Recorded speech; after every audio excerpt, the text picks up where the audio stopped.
Good evening, everyone. I am Lisha Dore, and it is my pleasure to welcome you to the second episode of One on One, where we bring to you some of the best minds in Trinidad and Tobago. Today, we have none other than the esteemed Captain Gary Griffith joining us, and we will be taking on the critical issue of fighting crime in Trinidad and Tobago. Captain Gary Griffith, who needs absolutely no introduction, but I will still say, is a former Minister of National Security, a former Commissioner of Police, who many would say was the best Commissioner of Police the country has had. And he is also the political leader of one of our newest political parties, the National Transformation Alliance. I would like to welcome you, our viewers who have joined us on Zoom and social media, as well as members of the media. We want to make this session as interactive as possible, so if anyone wants to ask questions or make a comment, please feel free to raise your hand, and also feel free to leave comments and questions on the chat. We will aim to end around between 9 and 9:30, as we normally would. So I would like to welcome you, Gary, to our platform for the very first time, and hopefully this will be the first of many. And I want to thank you sincerely for taking the time to join us tonight. We are certainly looking forward to a very informative and engaging conversation with you. So I want to just get straight into the questions while I see our audience is building up both on social media as well as Zoom, right? A lot of people are looking forward to tonight's conversation. And tonight's program is dedicated to fighting crime in Trinidad and Tobago. So if we take a look at the newspaper headlines today, 17 bullets, businessman shot to death in St. Helena, bloodbath trauma. And this was an article about the horrific shooting of the 9 youths in Guanapo that took place last week. And we saw 3 children and a 19-year-old being killed in that horrendous episode. Gunshots every few nights. Barataria El Socorro residents worry about crime. Door open, retiree robbed. And this was another heartbreaking story of a 78-year-old woman who had left her door open while she was filling buckets of water, and she was attacked and brutally robbed by armed criminals in Barapur. And it just goes on and on. Every day you take a look at the news, it's the same thing. Shooting and killing everywhere. Now, I've been living in this country for over 50 years, and I keep saying to people, this is not the same Trinidad and Tobago that I grew up in. And I'm sure that many of you all here will be feeling the same way. You'll share the same sentiments. So, Gary, I want to get the ball rolling with 2 questions right away. First of all, how did Trinidad and Tobago go from being an island paradise to being described as a violent country and having one of the highest violent crime rates in the world? And secondly, many would say you were the best commissioner of police this country had. In fact, many are calling for you to return to that portfolio. So if you were the commissioner of police today, what would you be doing to address the crime situation? Sure. Good evening to you and to your many listeners. Are you hearing me okay? Hear me? I'm hearing you fine. Okay, excellent. How did we get here? We lost our way. That is it in a nutshell. We lost our way. If we recall up to in the year in 1999 or 2000, the homicide rate was just about less than 100. And the then Prime Minister was being criticized and attacked for there being so many murders, 100. Oh, how we wish we could be back to those numbers. What happened after? By around 2004, 2005, politicians started doing a lot that caused serious issues in this country, where they started giving the opportunity for criminal elements to build their empire, known as gangs, known as state contracts. So by the politicians referring to individuals as community leaders, giving them massive state contracts, it continued to build. And then by them building, that empire started where you will get a $5 million contract to build a $500,000 box train. The funds will then be used to purchase more weapons, hire more gang members, bring in more illegal weapons, illegal drugs into the country, sell it, then put hits on other gang members to get their state contracts, and it exploded. So when you actually look at the number of homicides in our country from 2005 to now, 18 odd years later, most of it has been specifically gang-related illegal weapons being the order of the day. Yes, there have been other types of homicides, but I think through the law enforcement agencies, they've done a lot to try to put a hold in it as much as possible from matters involving domestic violence, confrontation, altercations, and so forth. But that aspect of gang-related activity, it spread to such an extent that now, for the last 2 years, it is no longer gangs killing gangs. It is now they are going after the innocent, going after the law-abiding citizens. And that is where we have reached the point where we have lost the way. And unfortunately, politics and politicians have continued to play a very big part in causing this. It is quite ironic that as I speak to you, the previous political leader, the previous prime minister in the People's Partnership government, she provided a comprehensive document to the present prime minister to assist him in trying to find a way to see if the problem can be solved. And it is very interesting to note that from 1991 to 2023, every time one political party is in government, crime goes up. Every time another political party is in government, crime goes down. And I'm not here, I know people automatically start to become very defensive or be applauding. There's nothing to celebrate or to be upset or defensive about. I'm giving facts. 91 to 95, it went up every year when the PNM was in government. 95 to 2000 went down every year to the point it reached less than 100 at a time. From 2000 to 2010, it went up every single year.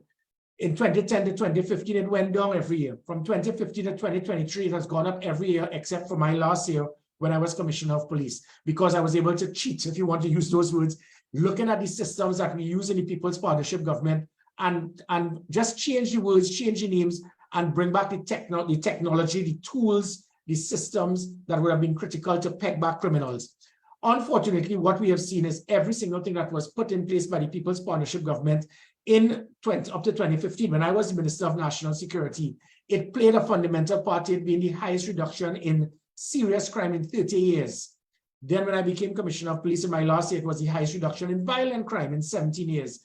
And all that is required is for a government not to politicize national security. Unfortunately, the Prime Minister started off on the wrong foot. His response to the opposition leader's letter is that it's a voluminous document and it's fictional issues, and he will pinpoint and target what must be extracted. He's already started nitpicking and trying to discredit something that worked. If I was Commissioner of Police again, all that is required is to reboot, plug back, reignite the 100+ policies, programs, systems, units, tools, technology that I put as Commissioner of Police and that I put as the Minister of National Security. Those things being done, it will peg back the criminals, it will take away the deterrent, it will increase the deterrent, and it will take away their product of opportunity. Gary, I just want you to expand a little bit. You spoke about 100 different policies and programs, right? Maybe for the benefit of the audience, you can just highlight maybe your top 3. Yeah, top sure. 3 things that would and that is where, impact. And the letter that Kamala Prasad-Bissessar sent to the Prime Minister wasn't about crime plans, it was about giving you all the different crime plans, because every single citizen has a crime plan. And in fact, a crime plan is a plan to commit crime. So I wish people will stop saying that. That is what a crime plan is. Trying to find policies to deter crime, to prevent crime. That is something else. And it is not so much of the plans, but how it is implemented. If we don't have systems for good leadership, good management, measuring performance, and making persons accountable, then it is not all of the fancy words that you use. It's not going to work. So the things that we use heavily, technology. It is through technology that when I was Commissioner of Police, it is not coincidental that we put an end to kidnapping. Kidnapping stopped. Home invasion stopped because the criminals couldn't understand what it is we were doing. I obviously wouldn't explain it, but that type of technology, it is there. So when it is that as Commissioner of Police, there were about 11 odd persons that were actually rescued and released whilst they were being held by the kidnappers from the Natalie Pollard incident, go all the way up. The criminals realized something this man is doing that is causing him to pinpoint us whilst we are holding the victims. That is the type of technology that we had. We had technology to provide what was known as predictive policing, anticipating the crime before it takes place, stopping the murders from taking place because of the type of technology we had. So that technology is one aspect, and that will also incorporate things like a social media response team, using the type of technology that is out there from the dark web and so forth.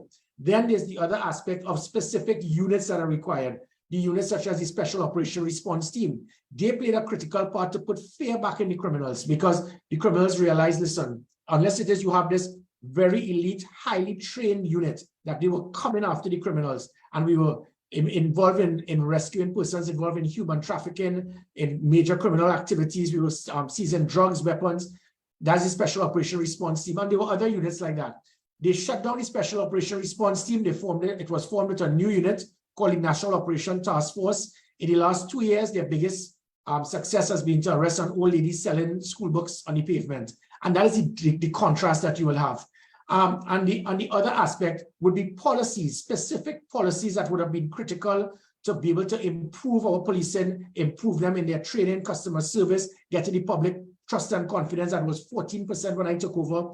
And when I left, it went to 55%. So from one of the least trusted, it moved to the most trusted. And by doing that, it caused many persons now to give information to the police through things such as the police app, online reporting. And by doing that, the police will be getting information. The citizens would not be concerned about reprisal. So, and again, there would have been probably 100+ different policies from the National Operations Center, the Operational Command Center, GPS tracking on the police vehicles, body cameras, covert operations unit, social media reporting, the online reporting, the Special Operation Response Team, and also making sure, finally, getting the right individuals. This was not a Gary Griffith thing. It was me making sure that nobody knows everything. So in national security, politicians are not law enforcement experts, none of them. So unless it is you get the experts, so I got an expert highly trained in technology, another one highly trained in operations, another highly trained in human resource, one highly trained in administration that ensured that I was able to reduce police overtime corruption by 100 million per annum, and then use those funds to acquire many things that the police required. So finding the experts, 19 experts in specific fields, working together as a team, we transformed the police service. And by doing that, it caused a change. Unfortunately, as soon as I left, all 19 of them were fired. We've gone back to the old policing with the gabardine pants and the cane, and that old-time policing is what has caused criminals now, that you could go by a nightclub, shoot someone in their head, and the commissioner's residence is actually 12 seconds away, opposite. And 30 minutes later is when the police will show up. And this is no fault of the officers. It is because of the deliberate shutting down and dismantling of critical things that played a big part in pegging back the criminals. All right, Gary, I'm going to be a little mischievous here. Now, you said something to the effect that when one administration is in power, crime goes up. When another one is in power, crime goes down. And I want to find out from you, what do you think the main difference is in how the PNM handles crime versus the UNC treats with crime? Well, if you look at the UNC's track record of the persons they appointed as ministers of national security, I remember a prime minister once said that all is required for a minister of national security is common sense and a level head. And with that, he made a nightclub owner minister of national security. I'm not calling Howard Chinley's name. I'm not that kind of person. And then he appointed another person because he was the general secretary of the party who had absolutely no knowledge, training, understanding of national security.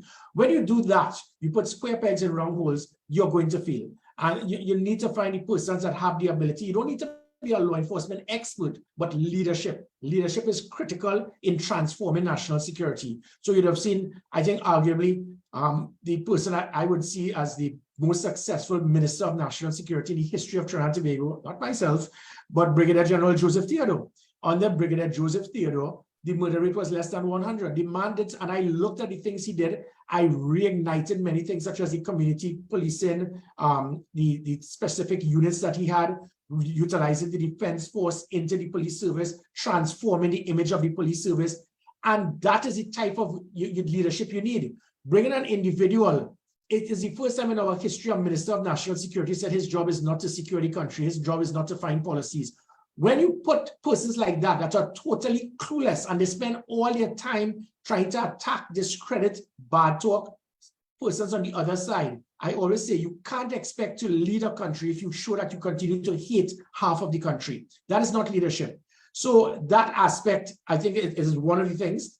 The PNM has proven that every time that they're in government, they utilize national security resources more so for trying to target political opponents rather than just dealing with the issue. When I was the Minister of National Security and the National Security Advisor, the then Prime Minister, she didn't know much about national security, but her leadership allowed her meet with the commissioners on a regular basis, the Chief of Defense Staff, Commissioner of Police. What do you want? Can this policy work? What kind of laws would be helpful? You will get that from that type of administration, whether it was the NAR, the UNC, or so forth. But with the PNM, every time they get in power, the power goes to their head. We recall just before 2010, they were using the interception to intercept the phones of political opponents. That is a fact. I have the document, 53 persons that would have been seen as not being heavily supportive of the hierarchy of the PNM, inclusive of Keith Rowley himself, because he was now a blue-eye boy at the time. Gary Griffith, Kamala Prasad Bissessa, Arnold Roberts, Anand Ramlogan, and so forth. We changed the law under the Interception of Communication Act, but then unfortunately, the people who are appointed are those same persons that the Prime Minister appoints. So now this government has spent all of their time, when it is you have a Prime Minister or a government telling a Commissioner of Police, I am giving you $45 million to hire foreign people to investigate political opponents, you realize where the angle is. When almost 100% of murders committed by firearms or by illegal firearms, but you put no effort, no purpose in trying to drive hard to deal with that problem of illegal firearms, but you spend 100% of your time going on a fishing expedition on dealing with legal firearms that have been instrumental to save so many lives, it shows that unfortunately PNM continues to politicize national security rather than trying to utilize it to secure citizens. Okay, I want to say good night to everyone who has joined us on Zoom as well as social media. We have well over 100 people live with us. Now, as I Alicia, can I say something? Yes, Gary. There's some. And Gary, let me just introduce you to the audience. We have with us Mr. Gary Mahaber, who is the founder of several activist groups that all deal with fighting crime in Trinidad and Tobago. So I'm very pleased that he's here. And I know he will have many things of value to add to the conversation. So Gary, go right ahead. Yeah, I just got a complaint that the volume on the Facebook feed is somehow low. So is there anything we can do on our end? Or? Not really. Not really, yeah. Yeah. Gary, is it on my end? Or? No. For some reason, they said the feed was coming in low on Facebook. I just got a message about that. So anyway, so I just want to welcome my brother and former commissioner of police, and the best commissioner of police, as far as I have seen in the country, has the right strategy, in resolving the crime issue, and he was doing such a wonderful job that the Prime Minister didn't see it fit to allow him to continue. But anyway, brother, go ahead. All right, so if I want to continue along the line of questioning, and I want to turn our attention now to the High Court ruling, which would have blocked the FYU Financial Investigative Unit from accessing Mr. Griffith and his wife bank accounts. Now, I have to say, for me, this was a very, very disturbing ordeal. And just for the benefit of our viewers, to provide a bit of background, a request was made by Mr. Nigel Stoddard, who is the acting director of the FIU, Financial Intelligence Unit, to several financial institutions for information on Gary and his wife's Nico's accounts. But from my understanding, it was not just the Griffiths information that was requested. It was over 50 people and entities in total. So the Griffiths would have challenged the legality of this FIU request, as it was done without any lawful reason, right? They were not under any suspicion of involvement in crime investigation. There were no transactions that were flagged and so on. On September 11, the High Court ruled in favor of the Griffiths, stating that the FIU abused its power and acted outside the Constitution when it tried to obtain the banking information of the Griffiths. So that's just a little background for those who are not aware. Despite the High Court ruling, which I think would have brought some comfort to the nation though, I think any right-thinking citizen would have a number of questions and concerns on this issue. Like what comes to my mind, and I mean, I want the audience to chime in here. Please put any questions you may have on the chat or Anybody who wants to make a comment, feel free to raise your hand, because this is a disturbing issue that goes to the heart of our democracy. So for me, some of the questions that I have in my mind is who or what, let's start with who or what would have prompted the FIU to make such a request? Have other citizens been investigated in this, and I dare say, unlawful manner?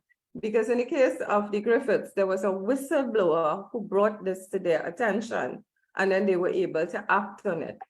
And also the third thing that concerns me is the exorbitant cost of these investigations to the taxpayers.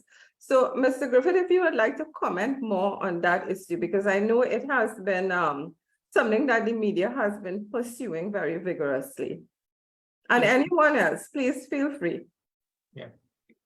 Yeah, I'll let Gary go first, and then I'm going to jump in. Okay. All right, Gary. So, all right. So now, we had so many gates in Trinidad and Tobago. Now this is FIU gate. And it is unfortunate. This is exactly what I was speaking about, where I said that the government spends most of their time utilizing arms of the state, independent institution, to target political opponents rather than put the focus on trying to reduce crime. What has happened here is a nationwide or an embarrassment to our country internationally. When you have a unit like this is supposed to be an independent body. To decide to deliberately target those persons who may be perceived as political opponents of the government, it gives the strong perception that there has been political influence that caused this to happen. Mr. Stoddard and the FIU, they are not stupid. They are fully aware that for them to have any such authorization, there must be a red flag. There must be a financial trigger, something that would have triggered them to have justification to do that. Without doing that, it means that what they did was a virtual fishing expedition in a witch hunt in the hope that you can find something. You cannot use independent law enforcement institutions as a fishing expedition to witch hunt and hope that you can find something on the political opponents of the government. This is when it is, I call this thing democratic dictatorship. We are democracy, but the government is deliberately using specific arms of our institution and probably manipulating them to force them to commit such acts. So in this situation with the FIU, because of certain decisions made by the court, I can't speak about the others who have been affected. But in this situation, to date is me. Who is to say that hundreds of others before me and after me, their accounts are going to be looked at and you're digging up hoping to find something. If they wanted, I have nothing to hide. They could have contacted me. I would have given them everything and they could knock your socks off. The fact of the matter is that what they did was illegal. They had no authorization because there was no red flag. But because they're the FIU, they send these letters to the banks in the hope that you could find something. That is not how law enforcement works. You don't investigate and arrest someone and then see what we could find on that individual. There must be a trigger. There must be a red flag. There must be documents, evidence, witnesses, data. There was nothing. And that is why the court, so the FIU said to herself, well, we're the FIU, we can do what they want. We want. You can't. And let me add, this is not an isolated situation. Same Nicole Griffith, my wife, and myself, again, another whistleblower showed me the document that our phones were being illegally intercepted. Now, to intercept someone's phone, there must be justification. There must be a reason. What the police did and the SSA was use the word intelligence. So anybody who is an opponent of the government can easily liaise with the SSA or the police or the defense force. All three persons, by the way, who head those units are appointed and handpicked virtually by the Prime Minister. And this is not to cast anything on any three of these persons, but you could have second in command or whoever. And they just use the word intelligence, and it automatically means that all of your phones are being macroed, spied, intercepted without any due process, any cause, any reason, no justification, no evidence, no witnesses. So they are tapping into the phones of law-abiding citizens illegally. They are digging up into the accounts of persons. This is the mantra, this is the style of the PNM. And then it went further with the audit situation where the Prime Minister, what he probably loves to do is to hire civilians, pay them big money, get them to write a report that may be of interest and value to him. The report will be flawed with lies. And then he will try to hide in Parliament like a coward because Parliament is the one place that you can lie and not be sued, which is why I also took him to court and I filed an injunction and I won the injunction. And then in the matter itself, the court said that no way can you send that document of the audit report to Parliament. If he wants to speak about me and he'll speak me in public, I am waiting for him because I have 3 other matters I'm taking him to court for. So the one institution that has not been compromised so far in this country is our justice system. And you would have seen that by me winning case after case, matter after matter, and exposing the government's obvious manipulation in trying to influence independent institutions to target political opponents of the government. Gary, I'm seeing a comment from someone on social media, and they're asking, is this matter going to be left here? Whose heads are going to rule? Who is going to pursue this?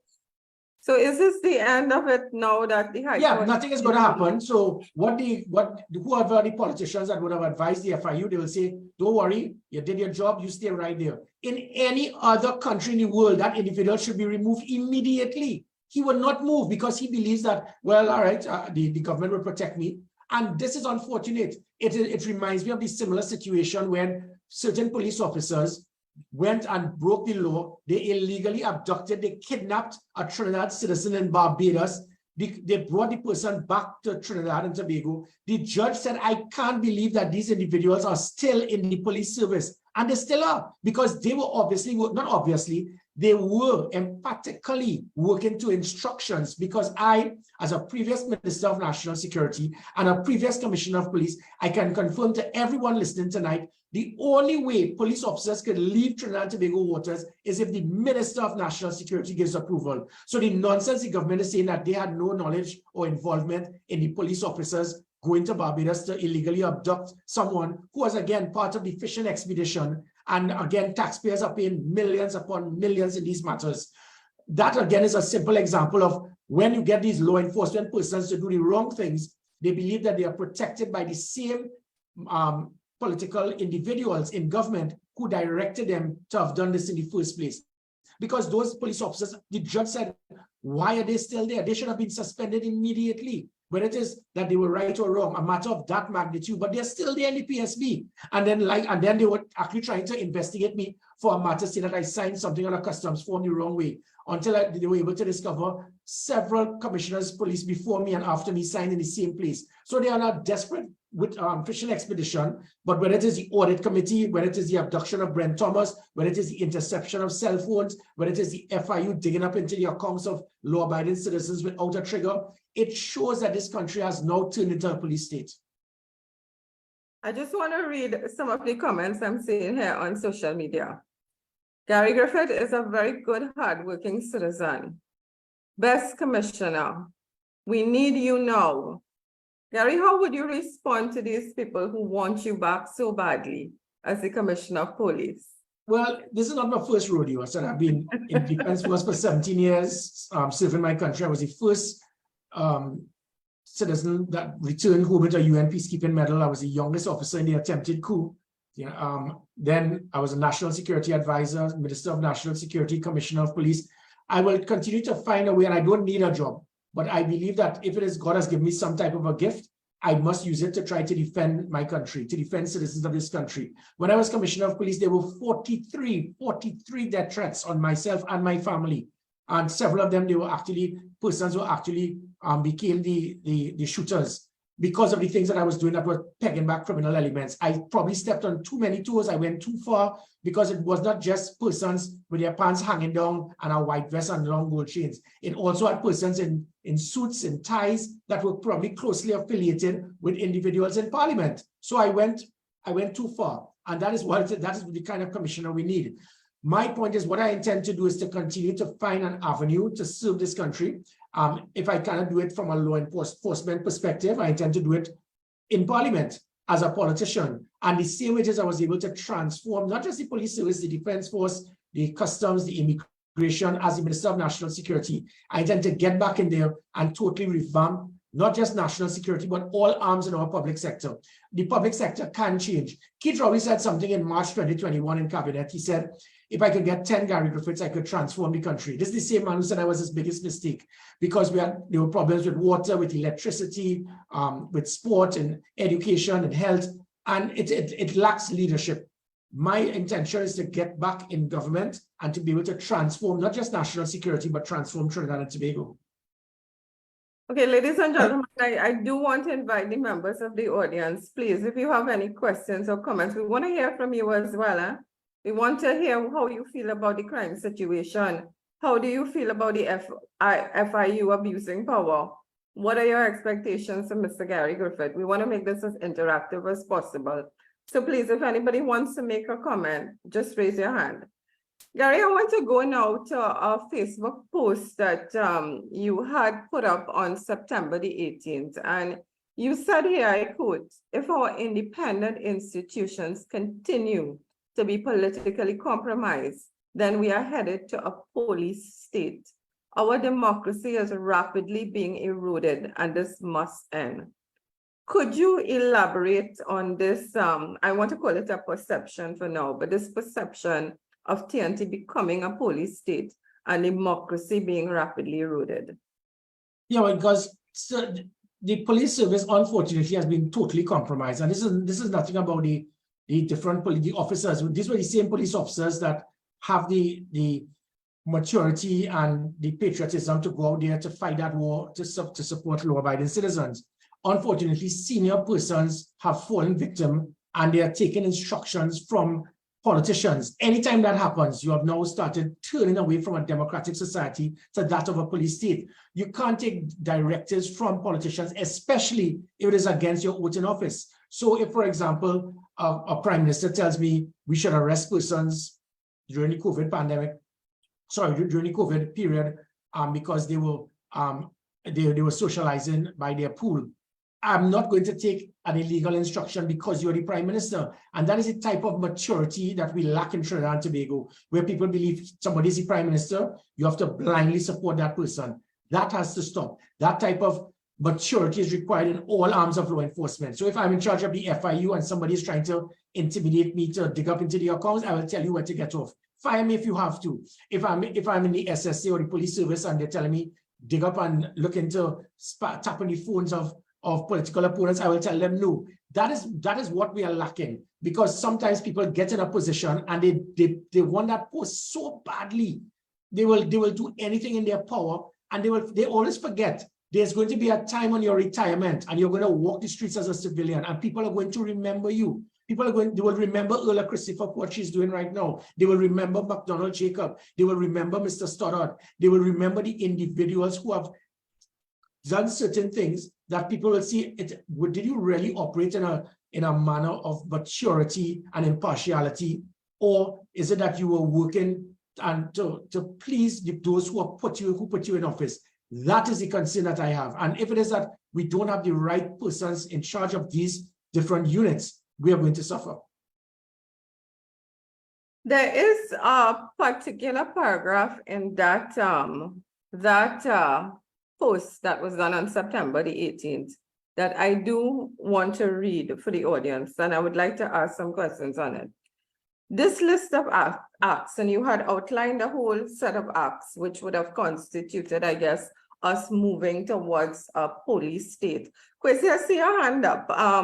Let me just finish this point and I'll get to you, right? In fact, Kwesi, let me take Kwesi. Let me take you, Kwesi. I'll take the question from you and then I'll continue to ask my question. So you can go ahead.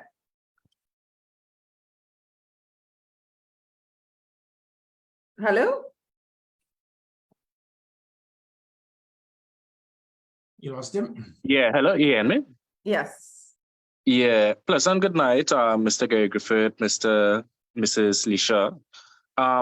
I remember you was talking about reforming the state and certain arms of national security.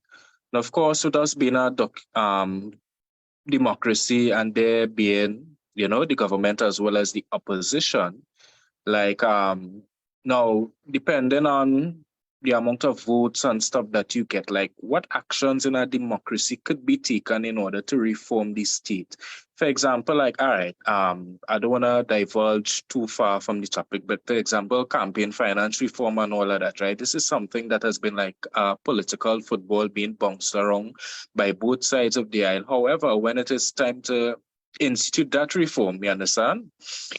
Everybody shies away from it now, but like, how effective is it to reform certain institutions in a democracy, given that they would be pushed back by certain other sides? If you understand where I'm coming from. I do, I understand fully. And it is difficult. I'll give you a perfect example. It's the first time we actually got into the political arena, myself as a political leader. And I was amazed at the number of persons who wanted to support me, but they said point blank, they are fearful to give me a check for 5,000 TT and put it into the NTA's account, because they know that it's being monitored by government officials. And if they put a cent to support me, they will lose the contracts that they get from the present government. That is amazing. So there's a blatant fear of persons who do not even want to, as it pertains to campaign financing. And then what happens is that the individuals now turn to wanting to give cash, and then cash becomes a major avenue for corruption. So it's a domino effect. It is very unfortunate, but it has to do with when a government wants to have full control, they direct persons and said, if it is like you only show any support for that person, you're going to lose your state contract, not because they are not performing. So it is a very untidy situation. I don't know if it's the same thing that happens in other parts of the world. And then obviously the main aspect we have is that our constitution was drafted in such a way to deliberately ensure that there's going to be that type of, well, not virtual dictatorship, but since 1981 with the ONR, they had 91,000 votes, almost 20%, and they couldn't get a seat. In 1991, the NAR got 127,000 votes. They could not get a seat. In 2007, the COP got 147,000 votes, almost 25%. They couldn't get a seat. And the only way that could change is if we have a mega majority, not even a special majority. You need to have 31 or 32 or 30, 41 seats to change the constitution to allow that to happen. The NAR had the chance from 76 to 81 to make those amendments. They blew it. They did not do it at that time. The People's Partnership did not have the majority at that time. And those are the things that's unfortunate. And because of that, first past the post, it makes it there's no way that the PNM would ever agree to proportional representation, because almost every single election, they get less votes than all the other parties put together. And that is why every time the political parties joined, whether it was 1986, 1995, and 2010 with the People's Partnership, the PNM 100% of the time they lose. So they will never have proportional representation as part of a constitutional change. But the only time that can happen is if you have 31 or 32 seats out of the 41. Okay, are there any other questions, or would anyone else in the audience like to make a contribution? Please raise your hand. All right, so okay, Trini, we'll take Trini and then I'll continue. Go ahead, Trini. Good night, ladies and gentlemen. Another interesting program and an interesting guest here, Mr. Gary Griffith. So I'm generally controversial in my discussions. So I'll bring into the topic here about bail. DCP, what's his name? Kurt Simon appealed to citizens to not to go into vigilante type attacks on criminals. When is he going to appeal to the police and the prosecutors to provide proper information and credible evidence in a timely matter to the courts to effect prosecution of criminals, so as they won't allow bail to repeat offenders, like what happened to our friend who fell off the chair? How did he end up outside? Because of all our judicial systems with 70 cases before the court. I don't know if you want to share some light on what happens with police and prosecutions that causes fellas like them to come before the court and end up being outside. Now, I have a few other questions, but go with this one first. Oh yeah, that's an excellent question. Okay, so that is the reason why when I was the National Security Advisor, I drafted prior to 2010 something known as the Ministry of Justice. Our justice system is so flawed. I mean, you could have situations where someone is in remand for 10 years for an offense that the maximum sentence could be 6 years.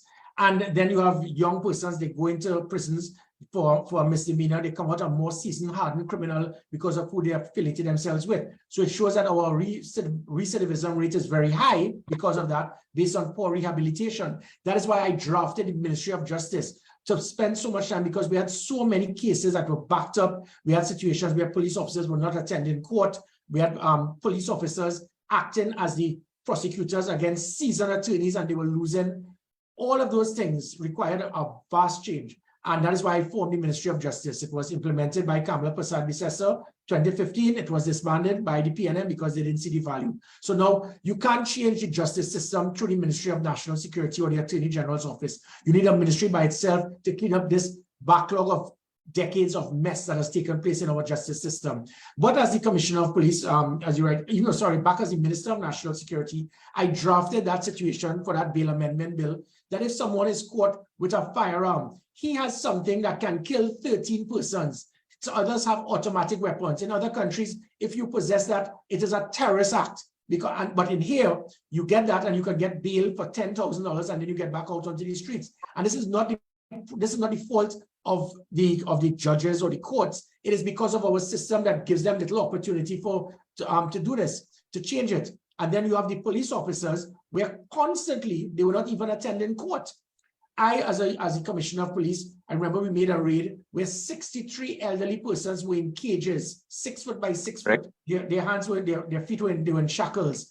The lock was on the outside, and the persons who were charged were released.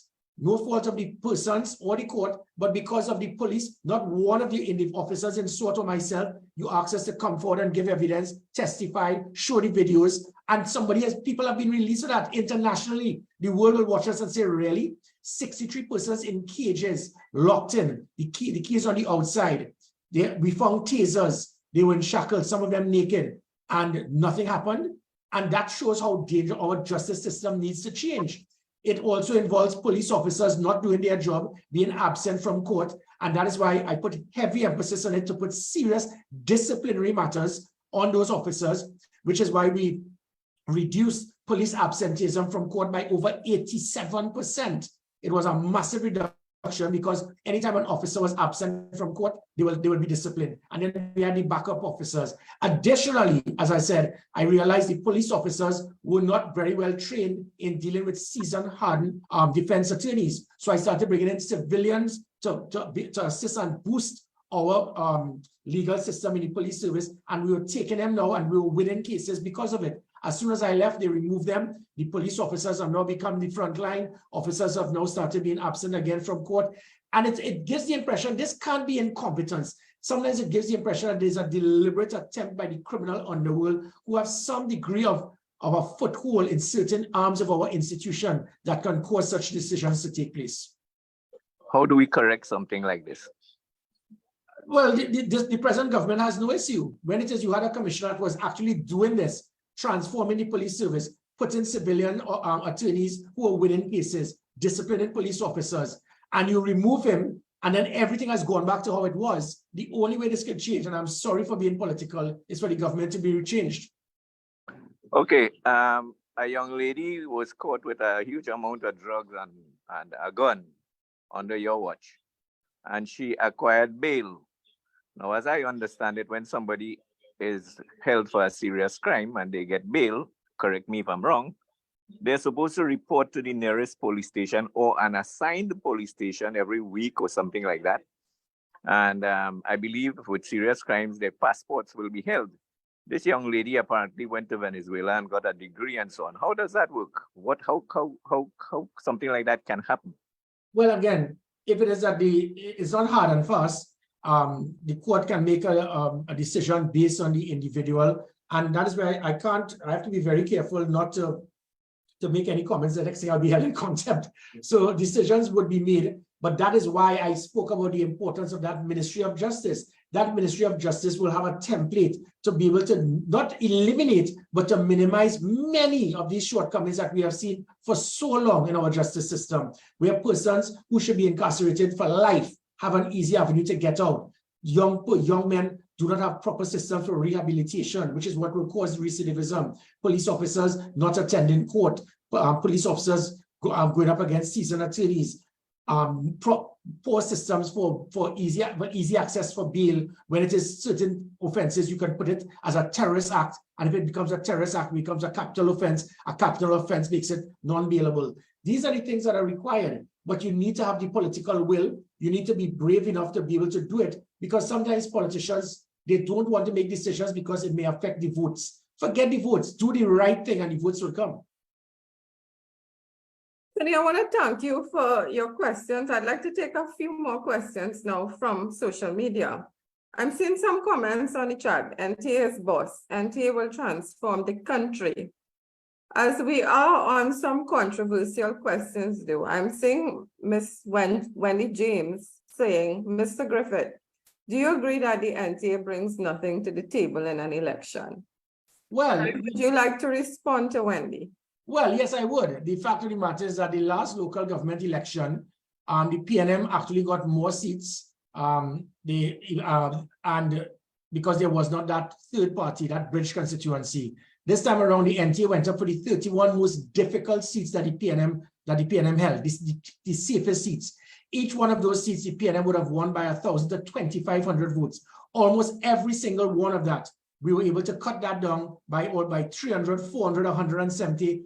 Massive inroads into the belly of the beast, into PNM heartland, the Laventils, the Belmonts, the Bagatelles, the Chagaramas, the Caranage, the Arimas, the Tunapunas.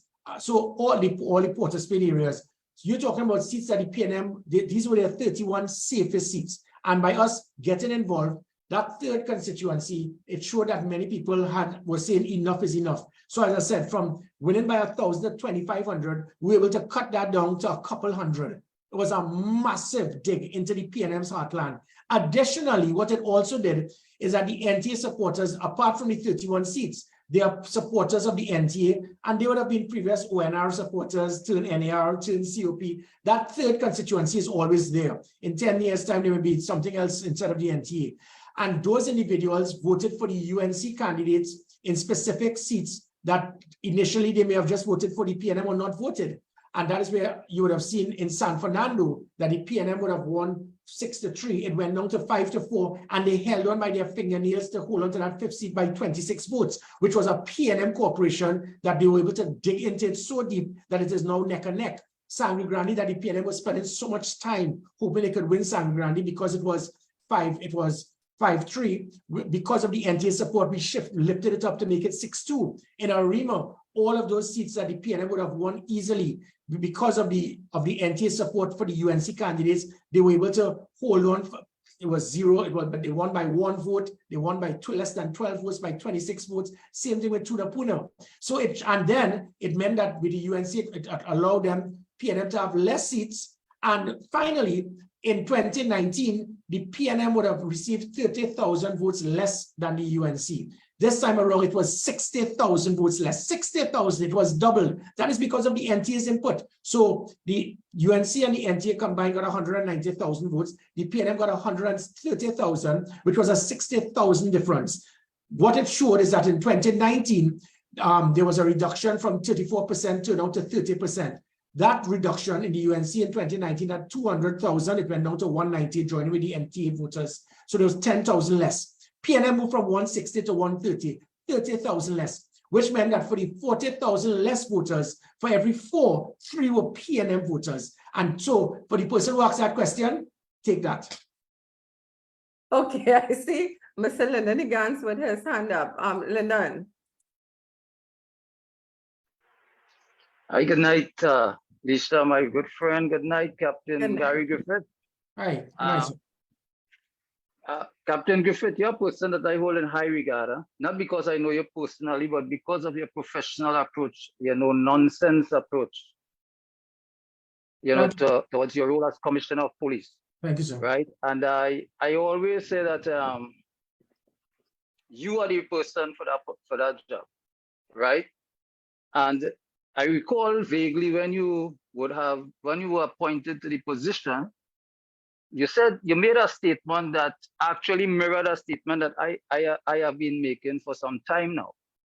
And you said that, it's not so much going after the guys with the their pants below their buttocks and thing, and getting those firearms off the streets with these young guys, because they are just more or less the end users, and if for want of a better phrase.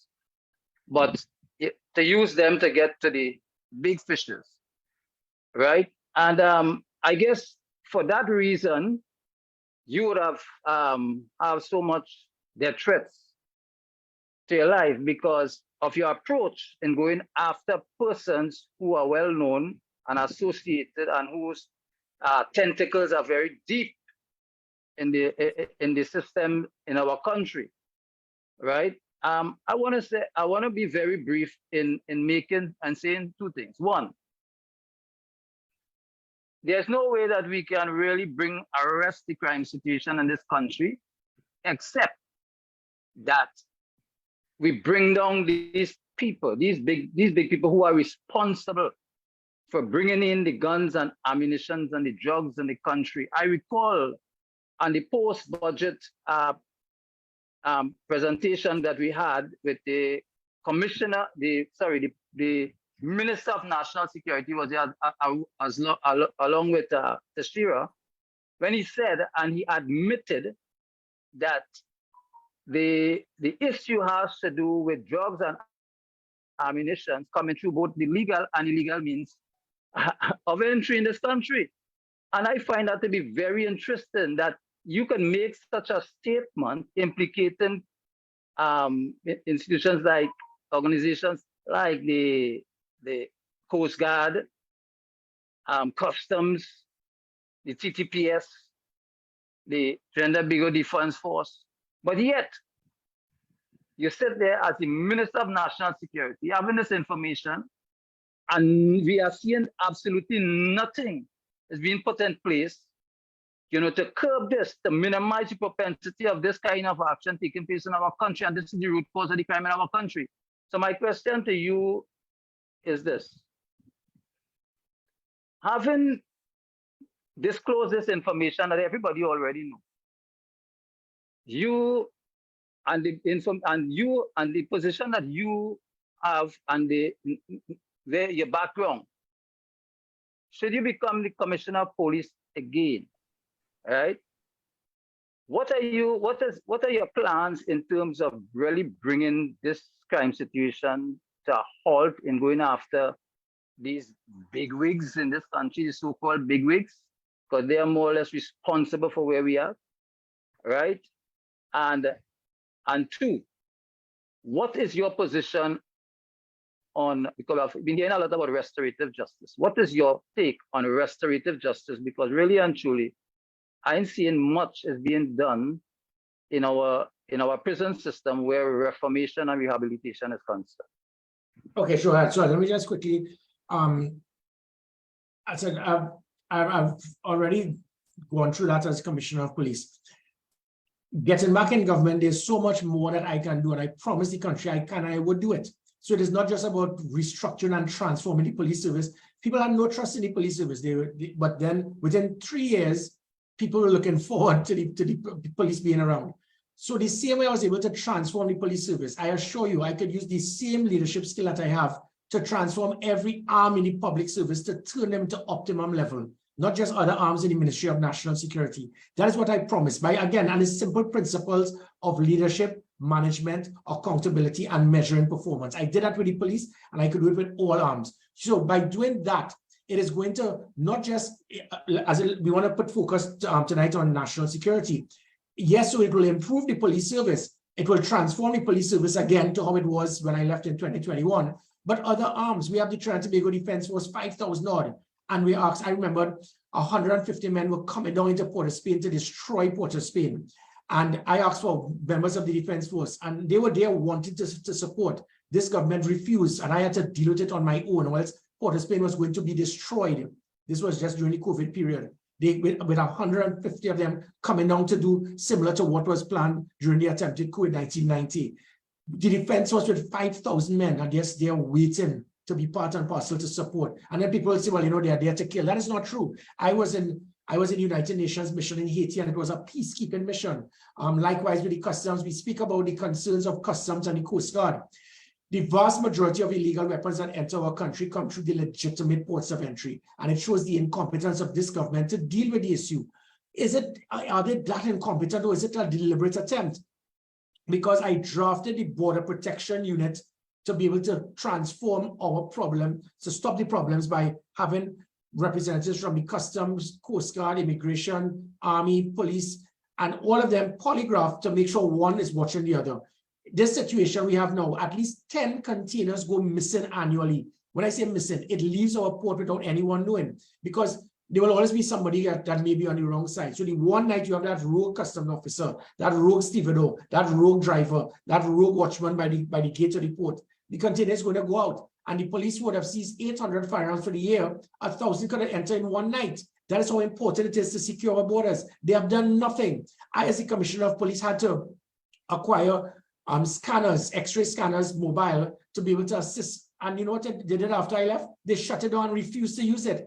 You can't be that bitter. You can't be that politically naive. You can't be that incompetent. There has to be some criminal element that is so deep in the underworld that has links with persons of authority to deliberately not do what is required, which is why Kamala Prasad and myself, we are trying to show to the government, look, it's here. We are giving you an idiot's guide as what can and should be done to reduce crime. And I could bet you, I promise this country, Keith Rowley is going to ignore it. He's going to sideline it. He's going to trivialize it. Because when you have an individual that can say, look, whether he has a problem with me or not, his decision when 79% of the country said they wanted me to return as Commissioner of Police, that meant the vast majority were PNM supporters.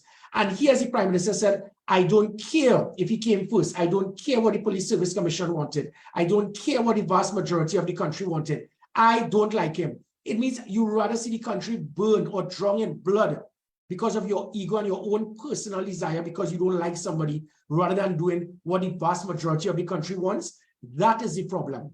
And your other question, what was the other question? Oh, about, which is why I formed, as I said, the Ministry of Justice. By the PNM dismantling that Ministry of Justice, it is going to be very difficult for us to have that type of reduction in recidivism through proper rehabilitation in the prison.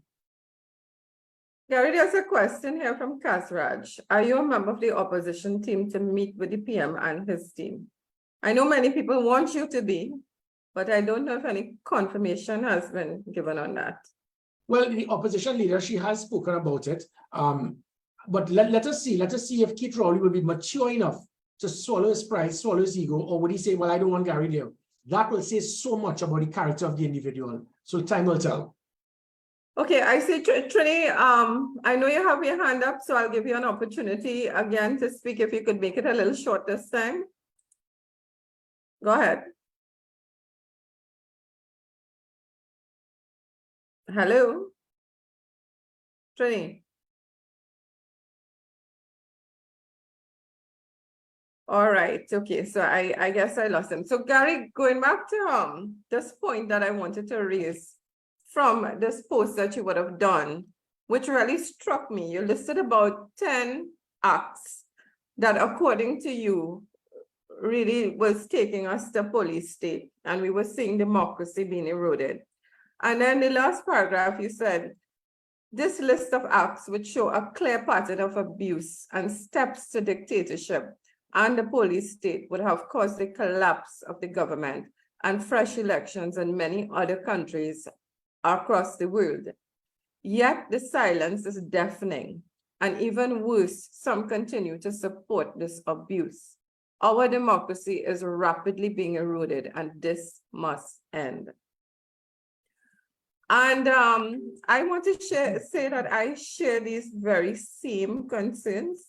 I feel as a nation, we are very, very passive.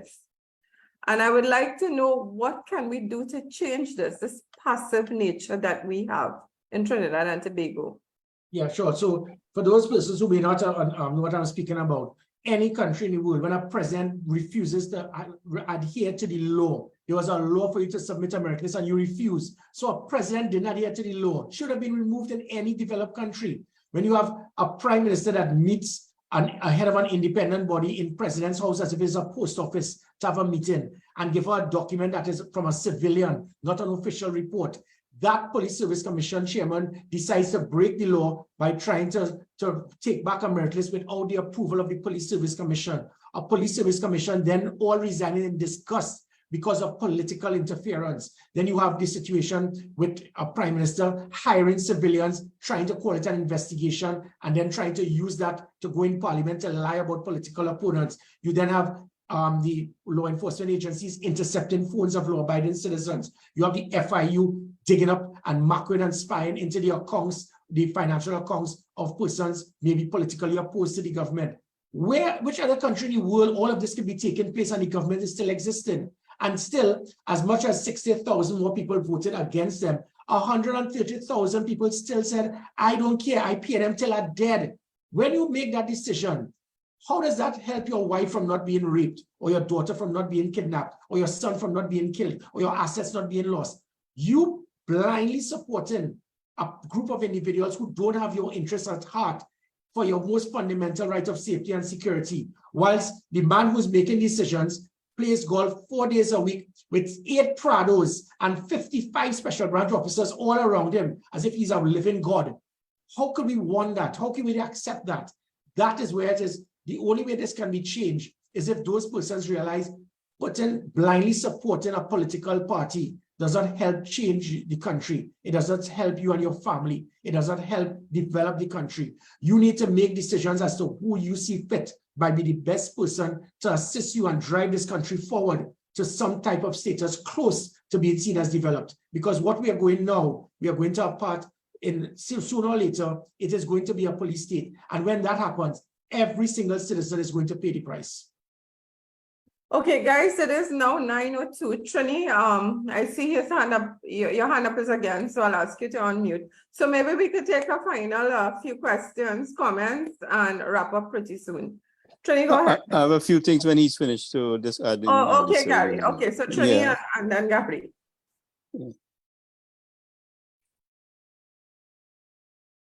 Trini? Okay, Gary, yes. You want to go ahead? Hello, good. Okay, all right.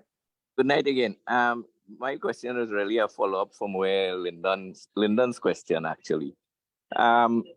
Gary, I don't know if I will put you in a compromising position. You were the Minister of National Security under the EPP government, and you would be privy to information of what was put in place for national security in terms of our Coast Guard and the distribution of resources like boats and so on that were there pre-2015. And as the Commissioner of Police, you would also be privy to information of what you met there when you went in as Commissioner of Police in terms of what was put in place in terms of security, in terms of numbers, specifics. Did we have 9 boats out there? Did we have 2 boats out there patrolling the coastline? Did we have the post down at Cedrus and the post down at Mayaro at Guayagüari functional with boats were active and ready to patrol or doing routine patrols or specific scheduled patrols? Enlighten the population as to what were the differences in the distribution of the forces that we had, the equipment that we had for the coastline and under the boat administrations. I don't know if yeah, so let me so quickly I could put that. So when I became National Security Advisor, the PNM, what they were pushing was about the 3 OPVs. And that has been 13 years later, that has still been a road march. I ask everyone, if anytime you have chance, especially the PNM Till I Die supporters, type BAE, Bravo Alpha Echo. That is the name of the company that would have been producing the OPVs to Trinidad and Tobago. Type BAE/corruption. BAE/corruption. You will find 17 countries sued this company for paying kickback to government officials. Why do I say that? Because the great OPVs that the PNM spoke about, they was costing the taxpayers $2.4 billion. That's $800 million each. When I became National Security Advisor, I had meetings with several different countries, and Colombia, Israel, and Korea, they were giving us the exact OPVs for $400 million each, which was $1.2 billion less than what we were getting from BAE. So that is one aspect. then what it is, the OPVs, Patrick Manning was actually acquiring that to not to protect our borders, but there's a pipeline he was trying to build from Trinidad all the way up to Jamaica. He wanted to be the godfather of CARICOM, and there's nothing wrong with that. But don't give me the hogwash that the OPVs would have secured our borders. You don't use a 70-meter vessel to patrol two places of land that are just a couple meters apart. What you required were interceptors, you required medium patrol vessels, which is what I acquired as a security advisor and then the Minister of National Security. I got the diamond vessels, 6 vessels, to do the exact thing the 3 OPVs could have done, but for $1.2 billion less and for hundreds of millions per annum less in maintenance. When the government changed, in 2015, the diamond vessels, they refused to use it because of petty politics. And going back to 2010, just before 2010, they went to Australia, they acquired 6 vessels. Anyone who is in Trinidad and Tobago, you could go by Anchorage, you will see 6 vessels parked up there for the last 14 years because the vessels that they got were not the type of vessels for Trinidad and Tobago waters. And so hundreds of millions of dollars lost. Those vessels did not last 2 months in Trinidad waters because those vessels were made for leaks. That is the type of purchase you will get from this present administration. When it is that the government changed in 2015, they refused to use the diamond vessels. They then went to Australia to get 2 vessels to do the exact thing that the diamond vessels could have done. And that is when you have petty politics being involved. And unfortunately, if it is you don't have manpower, strength to equate with asset acquisition, it means that the vessels will stay parked up and they will not be able to be used because you don't have the manpower strength for rotation and so forth. That is the present situation we're in. In the proposal that the opposition will send to the government, we will show the concept of how you secure your borders, from a border protection unit, from having the proper scanners on the ports, from having a 3-tiered system, from the shoreline to 2 miles, you have interceptors, from 2 miles to 12 miles, you will have the medium-sized vessels, and then from 12 miles to 200 miles, which is known as the EEZ, your exclusive economic zone, that is where you get the larger type of vessels. That is how you secure our borders, having proper scanners, having the proper radar, having cameras that can actually stay from Trinidad, and you can actually see Venezuela like it's your next door neighbor. Having drones, technology of drones that can go 3,000 feet up into the air, turn night into day, lock onto a vehicle license plate, follow them where they're transporting the drugs.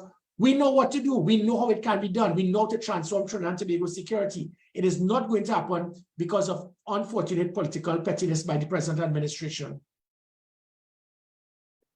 Okay. Gary, Mr. Mahaber? Yeah. Thank you, Alicia. I want to also, thank Commissioner Griffith for really joining us and, explaining things to us. What he has done as Commissioner of Police needs to be reiterated 1,000 times more, because there is a lack of understanding to some people. The level of work that he had put on there, the resources and all these things, I've listened to some of the questions, and it's mind-boggling to see, in spite of the drastic killing that we have in the country, we more have questions about superficial things and not concerned about the immediate things in your face, which is people are raiding and invading your homes, killing, the robbery right up in your face, in your neighborhood, in your street. And these things, we need a strategy from national security in collaboration with the TTPS to work with citizens on the ground in their community, because we need as much manpower and eyes on the ground to apply every deterrent resource possible to intercept and prevent crime. After somebody is dead, I always reiterate that justice does not resurrect the dead. Yes, we have to fix the justice system. We have to fix a lot of laws, but we need an immediate course of action and strategy from the government where we mobilize ourselves to intercept and prevent crime. And this is where we need to work very hard on. Everything else don't mean nothing. All the deliberation in Parliament, all the laws and all the gallivant is not going to prevent anybody from getting killed, robbed, raped. So we need the prevention strategy more so than anything else. And, it's very disappointing to see what was done with Commissioner Griffith from the government, and the government had other objectives. They was not interested, and up to now you see that they have no interest in protecting citizens. They have their own goal and agenda, And Dr. Raleigh felt that he could have utilized Commissioner Griffith because of his relationship with the partnership government to conveniently go after the politicians from the previous government. They felt they could have used you, brother.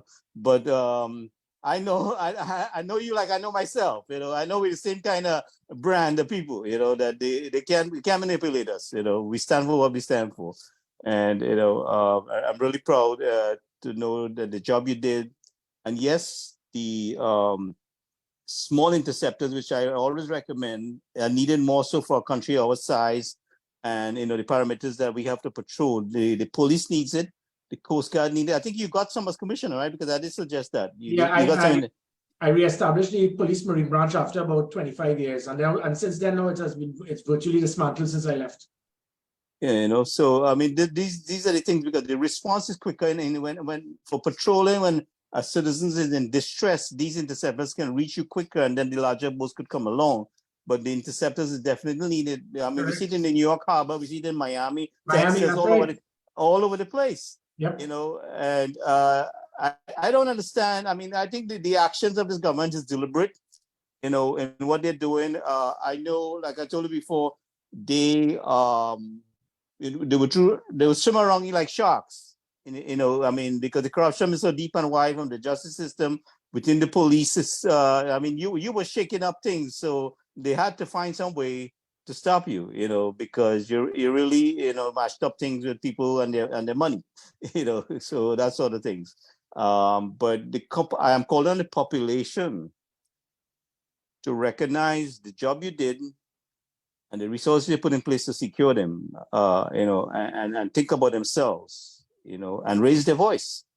I don't think we did a good job in standing up for ourselves and knowing that what the government did to you, and this was in our best interest, to stand up, and we did.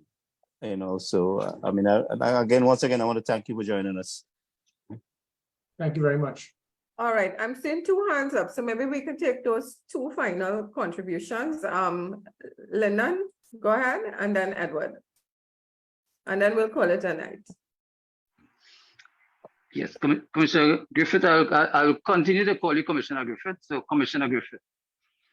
I just want to make two comments quickly. One is that for a very long time now, the detection rate in our country has been at an all-time low, right? It stands below 20%, and it seems like there's not much has been done to really improve that. Now, classical reasoning will inform me as a person who would have studied certain theories that, look, if it is that I have a criminal mind and realize that I have a 80% chance of getting away, a commissioner of crime and getting away, then I will go after it, because crime is a product of opportunity. Right. And I remember when you were the commissioner of police, actually, one of the things that impressed me about you is that I can't recall there was ever a time that there was a raid or anything like that you were not present. And that was something that is very commendable of you. Right. You were there leading your forces, and you even referred to as the second round of boroughs. Right. What I'm saying is that for us to really deal with this crime situation, first to begin, we need to put a lot of detection measures in place so that we can detection rate in our country. And I know you were doing that, and I guess that is one of the reasons why, again, you were targeted.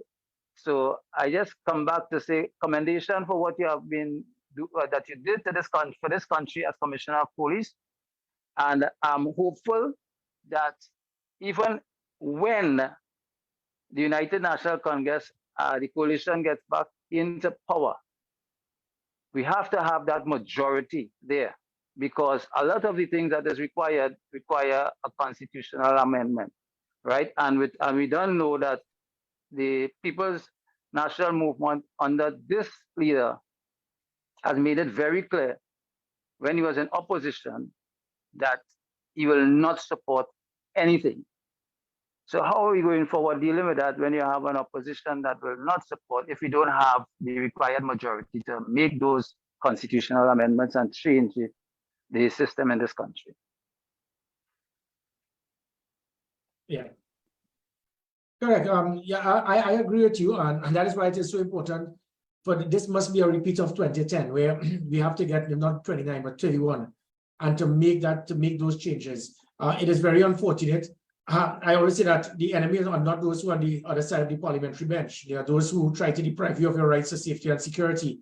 And I will continue to operate in that manner. When I was Minister of National Security, at no time did I ever have any agenda or to utilize my authority to target political opponents. That I give the assurance to this country. Persons who right now in government cannot give you that assurance. And that is very dangerous. So I give the assurance that in 16 months or so when the election has taken place, I am setting a roadmap. It's not just a manifesto, it's a roadmap towards the transformation of Trinidad and Tobago. And that roadmap is going to be systematic, it's going to be scientific, there will be a proper timeline, and it is not going to be putting square pegs in round holes. We have a Minister of Sport, she has admitted she never kicked a line. We have a Minister of Communication who has never made one comment of anything in the last few years. He has been minister. People don't even know who he is. We have a Minister of Finance, seems that he didn't even pass O-level accounts. He can't balance a simple budget. So we need to ensure we have the right persons, the tools, the plans, the policies, the political will, and Trinidad and Tobago would be transformed. Lisa, I just want to add one thing in here. As Minister of National Security, Gary had, during the SOE, the temporary SOE that we had, the people of Laventille said that they slept better at night because of the level of security you had provided in those communities that that the killing was taking place.